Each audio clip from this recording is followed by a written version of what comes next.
Dans cette séquence percutante, Éric Zemmour déploie un argument d'une implacable efficacité, laissant David Guiraud totalement décontenancé. Dans un échange d'une rare intensité, chaque mot de Zemmour résonne avec une précision chirurgicale, transformant ce débat en un véritable duel intellectuel. Son argumentation, d'une force redoutable, apporte un éclairage nouveau sur la question et met en évidence les incohérences de la position adverse. Face à cette offensive d'une rigueur implacable, Guiraud peine à répliquer, ses tentatives de contre-attaque étant systématiquement éclipsées par la verve et l'assurance de son opposant. Ce moment marquant illustre parfaitement l'art de l'argumentation incisive, capable de désarmer un adversaire et de captiver une audience. Une démonstration magistrale qui redéfinit les codes du débat public avec une efficacité sans précédent. Ça serait bien qu'il réponde. Les étrangers sont trois fois plus inactifs, c'est ça?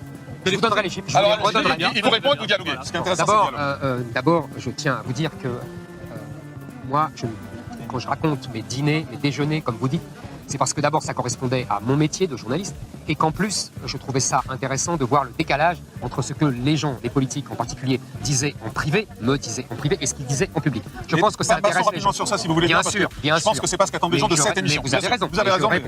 Deuxièmement, les chiffres sont patents. C'est-à-dire qu'il y a aujourd'hui, je le répète, je l'ai dit tout à l'heure, pardon pour les téléspectateurs, mais monsieur n'entendait pas, il y a 8% de chômeurs en France, en moyenne. Il y a parmi la population étrangère hors Union européenne 24% de chômeurs. Il y a 13%. Non, c'est pas monté. Non, 13%, c'est pas ça. Il y a 13% d'inactifs en moyenne. En France, inactifs, c'est chômeurs plus inactifs. Et dans la population extra-européenne. Mais j'ai dit chômeurs plus inactifs. Sinon, ça serait 8% les chômeurs. Bon.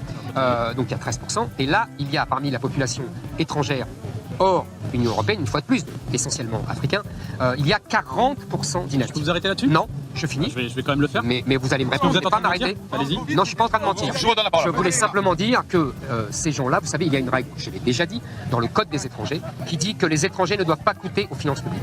Donc ces gens-là n'ont rien à faire ici, car ils coûtent aux finances publiques. Voilà ce que je dis. On n'aurait pas dû les accepter, et on n'aurait pas dû les accepter. Et ensuite, il ne faut plus reconduire automatiquement leur titre de séjour. Et voilà, vous êtes en train